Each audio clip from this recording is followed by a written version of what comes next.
the limit of, this is chapter 3. I'm still droning on. So yeah, I'm going to be, bear with me, be patient with me as I try and build this channel up.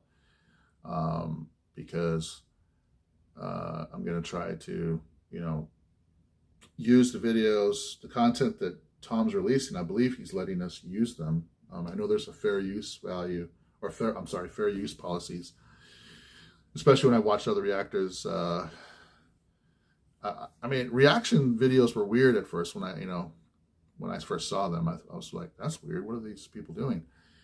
And as the more I started seeing it, I started like catching on to it. Like, I actually liked it. The reaction videos were great for me to like,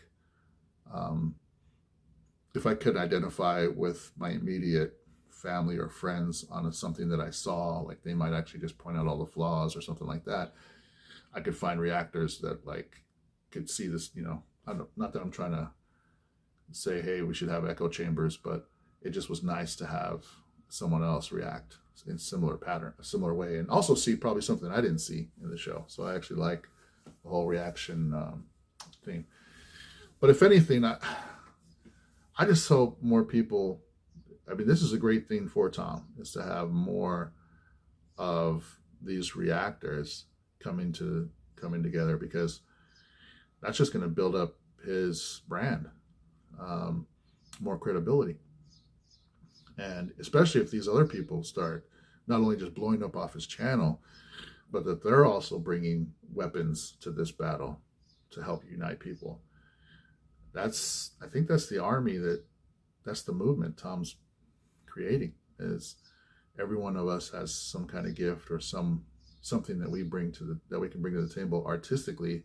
If we want to explore our, artistic works, we have something within us that can be shared, that can inspire someone else, that can bring them to the table, that can get them to, I mean, it seems like right now there's a lot of reactors. I'm trying to count them right now. I'm also a crazy nerd like that. I'm a spreadsheet fanatic. I'm sitting there counting, I'm writing down names. I'm like, man, this is going to be hard to keep track of. There's a lot more keep coming up.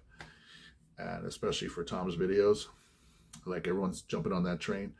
And I think that's awesome. I hope there's 1 million reactors. I hope I never am able to count them all. Just like Tom's going to have trouble signing all his CDs. I said my big recommendation for him is he should just NFT, so many signed copies of his CDs and push people to be the first ones to order, people online trying to get them. He literally is, for me, bringing back the old days. I didn't think it could be brought back. I mean, in fact, I forgot. I didn't realize it was gone until Tom brought it up. I mean, he brought back memories when I remember Def Leppard. I was a huge Def Leppard fan back in the day when they came out with their music. Before, like, they almost kind of came out of the garage band style of, I don't know if it went more mainstream. I don't know if a lot of rockers liked that. So, I mean, that's the kind of stuff that as an artist, Tom's going to be dealing with, right? Because he's now doing this collab. Who knows if he's doing a collab with them? I don't know what he's doing Friday, but it seems like that's the hints that he's dropping. But I remember that back in the day where these bands, like even Metallica, kind of had a more mainstream sound to hit a wider audience. And then they started to be, they called them sellouts, right? Oh, you sold out. It used to be a lot harder and blah, blah, blah. And it was great for those people that knew about them in the garage days, but those of us that didn't even know who they were, I saw t-shirts, but the t-shirts didn't really persuade me to go, man, maybe I should go listen to this group. And some of the stuff was even hard to find. I didn't even recognize it. And they weren't mainstream, right? I think they were independent at the time or whatever it was, because I remember, how do you even find this song or this? Looks like there's an album on this guy's shirt. The shirt looks cool. I always thought the shirts were cool, even if they seemed a little bit, I grew up in a church atmosphere. So you see a guy sitting in an electric chair getting electrocuted on a shirt, it's probably not like the best thing to bring into church, right? Like, so I'd be like, but it was awesome. I'd just be like, as a kid, it's like, dude, that's such a cool shirt, man. Who is this Metallica? You know what I mean?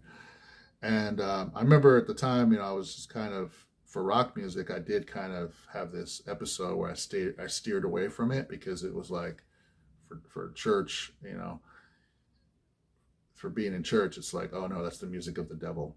Like, I'm not saying that's what the church taught me. I'm just saying, you know, some of my associations were like, and some of the different things I heard on the news about people killing themselves. And what else was it? The music, if you play it backwards, you know, you hear a satanic message.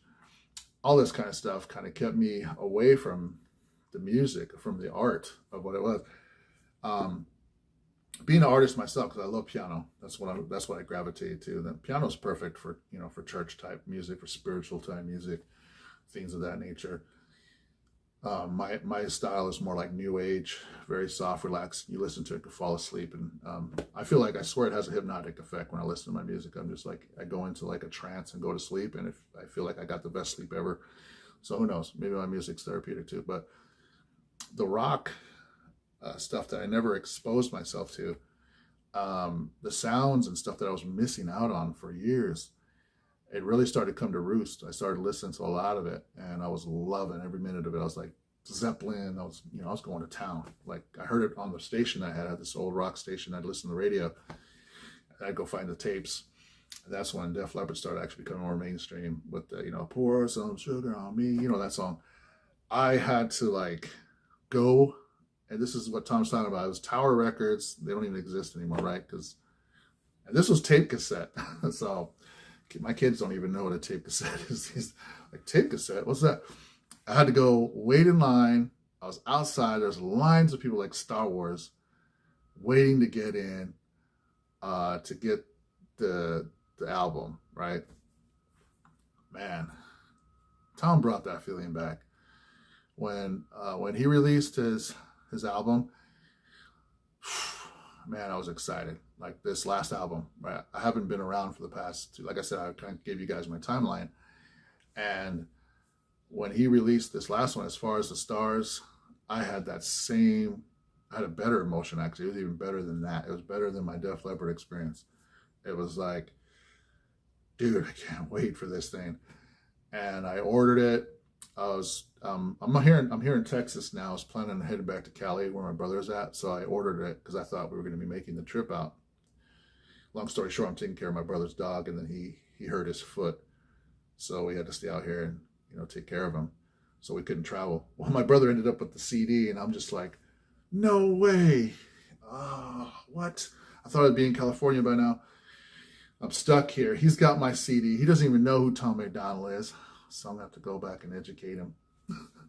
And then, what I did was I reordered, but I guess when I reordered for it to come here to Texas, it's on back order, and I'm not surprised why, because I think, you know, obviously Tom got bombarded. I knew it would happen. I mean, him and Nova and Brandon, did such good marketing, especially with the first 3 songs they released on that album. I was like, yep, I'm stuck. I'm still waiting. I think it's supposed to come to my other sister's house. And I'm like, it's not here yet. And my brother in San Francisco's got the other one. And I'm like, dig it. Going crazy. So I swear, Tom he should start up some music stores again, because that's where people will be outside waiting in line to buy his album. And if he helps other artists, if he helps create this mood for other artists again, he might as well be a producer. He might as well be like as big as Virgin Record. He might, McDonald Records. Forget McDonald's. Kill yourself with these plastic burgers. We're talking McDonald's Records, like coming back with CDs. Like they sell again. Guess what? They sell again.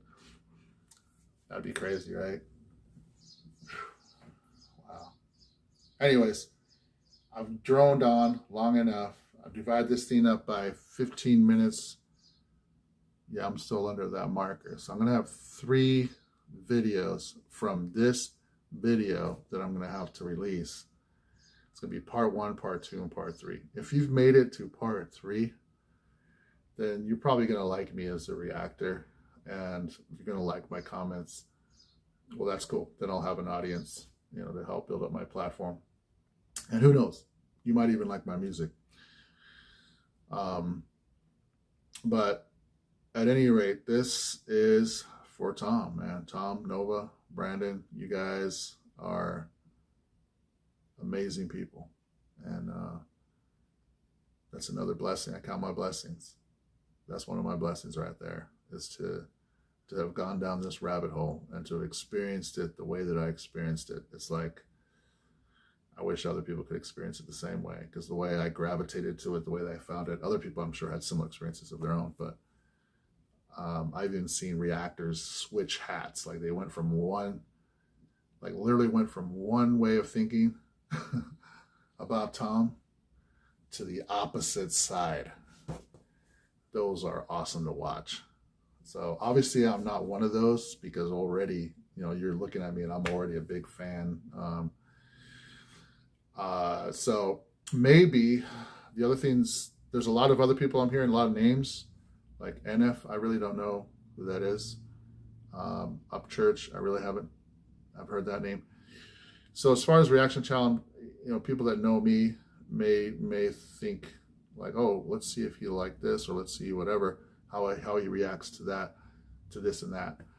So that would be cool to get some recommendations, because I've been hearing that in the reaction community world. That's kind of a cool thing that I like. I see them like saying, oh, people are recommending this, well, let me go see. I like to keep an open mind, because I've dabbled in many different genres, and I might get some haters, because I'm gonna be real on my reactions. I'm just gonna be like, if I'm not into it, I'm not into it. But I've also had enough life experience for me to where I've been like, I hated Guardians of the Galaxy when I first saw it. I came back and saw it again and loved it. So and now I'm a big fan of it. So it's weird. I hated it when I went and watched it in the theater, which is weird. So just for those who are following me, if you put something in front of me and I don't have the immediate response, I apologize. That's just, I would have to be real in the reaction. I'll probably be like, not into it. Or explain why I'm not, maybe, and try to understand it. But maybe come back later and be like, oh, wow, that's the most amazing song ever. So, I don't know, maybe it has something to do with moods, which we all have, mood swings, life experience. Maybe we have another experience that helps us to see things in a different way. Those are all factors, I'm sure, that get us to see things in different light. But if anything, I know that there's some kind of movement happening around Tom. It's just, to me, it's pretty obvious, especially with all the hate. If anything, that's just building it up even more. That's just amping up the situation, man. It's like, and Tom, to me, he's like the Hulk. I mean, the more they stick him, the more they throw at him, the more he just gets stronger and resistant. So it's like, that's pretty cool to watch, to see this, to be in the front row seat. I feel like I'm in the front row seat, just because he decided to build this through a social media platform without the labels and stuff. And it puts us all in the front seat. Like, we all get our front row seat with this the way this is done. When he has his real physical concerts, not all of us will fit in the front, unless we stayed up all night waiting in line like Star Wars to get up there. But just reality dictates, a lot of us will be stuck in the middle or in the back, or it's going to be crowded, right, when he has his concerts again. And boy, I can't wait for that to happen, because he comes to my town. I might just be one of those guys successful enough to like buy season tickets or whatever. I always wondered about that. I've always seen that. I was like, man, how do you all do that? There's people that follow artists from one concert to the next, and they fly to the city. Sounds like an awesome adventure, man. Being an artist myself, I think being artistic, it's like, it's not supposed to always make sense. It's like, people will be like, that's crazy. Why would you do that? And as an artist, it's like, no, that's cool. It's an adventure. I don't know. Just going to fly out there and hang out and discover something else while I'm out there, but I'm going to this concert. And so I've never been a big concert goer in the past, but man, would I love to go to one of Tom's concerts. But I'm going to be doing everything within my power. I'm coming up on my 45-minute marker here. This will be the end of it. I'm going to do everything within my power to put as much support behind what Tom's doing.